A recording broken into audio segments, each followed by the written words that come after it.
First of all, good morning to all of you. Students, open page number 17 of your English book Moral Values and we will study 4th chapter Offer Hospitality. सबसे पहले बच्चे आपको हमेशा topic के बारे में clear होना चाहिए. ऑफर हॉस्पिटैलिटी का क्या मतलब है? हॉस्पिटैलिटी जैसे हमारे हिंदू रिलीजन से रिलेटेड है, जिसमें हम कहते हैं अतिथि देवो भव, कि जो हमारे घर में गेस्ट आते हैं, अतिथि आते हैं, हम उन्हें भगवान के रूप मानते हैं और उनकी सेवा करते हैं. तो इस चैप्टर में आप पढ़ोगे कि कैसे एक फैमिली ने एक, जैसे आप पिक्चर में देख रहे हो, महर्षि की हॉस्पिटैलिटी की, उनको कैसे अतिथि का जो सत्कार था वो दिया.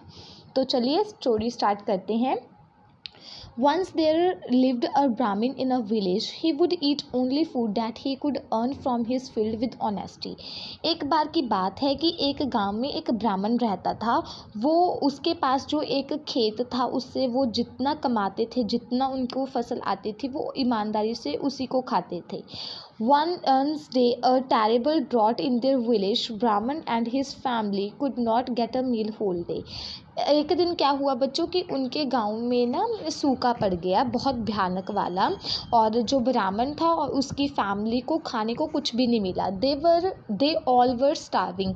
वो सारे भूख से मर रहे थे. सबसे पहले आप ये समझो कि ये ब्राह्मण है, उसकी वाइफ है, उसका बेटा है और उसकी भी वाइफ है. तो एक फैमिली में 4 लोग रह रहे हैं. One day the Brahmin found some barley while walking through his field. अचानक क्या होता है कि जो नहीं होती, वो फसल उसको मिलती है, तो वो उसको घर लेके आता है. उसकी वाइफ उससे आटा बनाती है, मतलब उनको खाने के लिए कुछ ना कुछ मिल जाता है, और वो सभी में इक्वली डिवाइड कर देती है. वो 4 मेंबर्स हैं तो 4 पार्ट्स में इक्वली डिवाइड कर देते हैं. वो सबको दे देते हैं और वो सारे शेयर करते हैं, खाने के लिए बस बैठते हैं. Everybody felt delighted to see the food and wanted to have it as soon as possible as they were feeling so hungry. तो जो वो सारे हैं, बहुत डिलाइटेड होता है कि हैप्पी, बहुत हैप्पी हैं कि अब वो खाना खाएंगे, क्योंकि इनको खाने से कुछ भी नहीं मिल रहा और वो बहुत हंग्री हैं, भूखे हैं. The moment they took their plates in their hand to have their meal, Maharshi knocked eight their door. जैसे जो मोमेंट है कि उन्होंने अपने हाथ में वो अपना खाना उठाया, एक महर्षि हैं, वो उनका जो डोर बेल है उसको नॉक करते हैं, डोर को. वो ब्राह्मण बोलते हैं, द ब्राह्मण immediately got up and open the door. जो ब्राह्मण है वो जल्दी से उठते हैं और दरवाज़ा खोलते हैं. ही welcome the Maharshi inside his हट वेरी रिस्पेक्टफुली. वो महर्षि को, जो वो ब्राह्मण है, दूसरे महर्षि, उनको बड़े आदर सत्कार से अंदर लेके आते हैं. Brahmin gave him water to wash his hand. जो ब्राह्मण है वो उनको पानी देते हैं कि आप अपने हाथ धो. Then requested him to sit down to have some food. और उनको रिक्वेस्ट करते हैं कि आप बैठिए और कुछ भोजन लीजिए. He then forwarded his share of food to him. जो उसकी थाली होती है, जो उसको खाना आया था, वो ब्राह्मण को दे देते हैं कि आप ये खाओ. महर्षि भी बहुत हंग्री थे तो वो खा लेते हैं, बट क्योंकि जो वो फूड था वो बहुत कम था, गेस्ट अभी भी हंग्री थे, उनको अभी भी भूख लग रही थी, तो जो ब्राह्मण की वाइफ है उन्होंने अपना खाना महर्षि को दे दिया. तो थिंकिंग में भी हर शेयर विल सेट, कि उनको लगा कि शायद अगर मैं अपना खाना दे दूंगी शायद उनकी भूख इससे मिट जाए. द ब्राह्मण new that his wife health is not fine.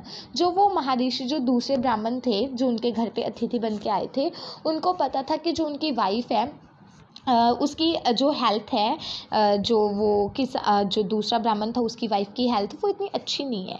She need food badly, so he whispered in her ears, my dear you are so weak, you should eat your share, it is very painful for me to see you like this. Wife replied it is fine, I wouldn't like if our guest go hungry from our house.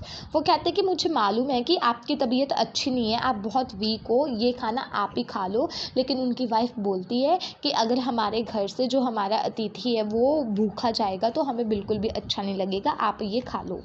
The holy guest was not satisfied even with the wife share and he was still hungry. अब जो वो guest थे ना, वो उनकी wife का खाना खा के भी उनकी जो भूख थी वो मिटी नहीं, अब भी वो क्या थे, भूखे थे. तो उनको थोड़ा सा भोजन और चाहिए था. तो जो उनके सन थे और उनकी डॉटर इन लॉ थी, उन्होंने भी अपना खाना उस गेस्ट के आगे रख दिया. मतलब उनके बेटे और बहू ने भी अपनी जो थाली में से भोजन था उनके आगे रख दिया। The Maharshi was very happy and please by the hospitality of ब्राह्मण एंड हिज फैमिली। जो महर्षि थे वो बहुत खुश हुए कि ब्राह्मण की फैमिली कैसे सत्कार करती है जो उनके घर में मेहमान बन के आता है। देन ही ब्लेस देम, तो उन्होंने सभी को आशीर्वाद दिया। After the meal when he stood up, a bright halo light was visible around him. जैसे कहते हैं ना कि भगवान की अगर आपने कोई पिक देखी हो तो जो भगवान है उनके सिर के पास ऐसे लाइट होती है, वाइट लाइट होती है, तो वैसी अपीयर हुई महर्षि की। तो जो जितनी भी ब्राह्मण की फैमिली थी वो समझ गई कि ये कोई सिंपल मैन नहीं है, ये तो अलमाइटी गॉड की भगवान का स्वयं रूप है। तो वो बोलते हैं you have set an example of unmatched hospitality the Holi man said. वो कहते हैं कि आपने एक ऐसी एग्जाम्पल सेट की है कि जिसको कोई और कर नहीं सकता था। वो कहते हैं कि वो अपने पूरे दिल से उसकी इंटायर फैमिली को ब्लेस करते हैं। द ब्राह्मण was provided with so many gift. जो अलमाइटी गॉड थे उन्होंने ब्राह्मण को बहुत सारे गिफ्ट दिए और उसके बाद जो ब्राह्मण की फैमिली थी वो खुशी खुशी अपनी जो लाइफ है उन्होंने बिताई, खुशी खुशी वो रहने लगे। सो बच्चे at last moral of the story क्या है, one who offers good hospitality gets a reward.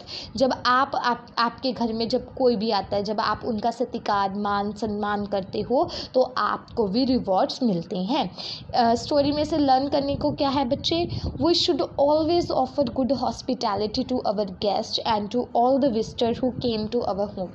कि जितने भी हमें सभी का सम्मान करना चाहिए जो भी हमारे घर में गेस्ट बन के आते हैं या फिर जो हमारे घर में विजिट करते हैं। सेकंड क्या है बच्चे, always offer hospitality without grumbling. की बड़बड़ाना कि मन में जैसे आपने हेल्प तो कर दी लेकिन मन में आप चाहते नहीं थे तो अंदर ही अंदर आप बड़बड़ा रहे हो, तो ऐसे बिल्कुल भी आपने नहीं करना है।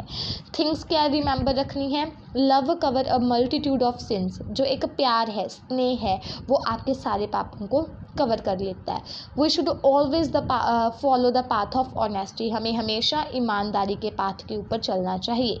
We are always rewarded for our good behaviour and kindness. अगर आप अच्छा बिहेव है आपका, अगर आप में दयालुता है तो आपके भगवान आपको भी रिवॉर्ड ज़रूर देंगे। तो ये हमारा चैप्टर है 4th। इसको अच्छे से रीड करने के बाद बच्चे इसका बुक वर्क सॉल्व करने की कोशिश कीजिएगा। Thank you so much.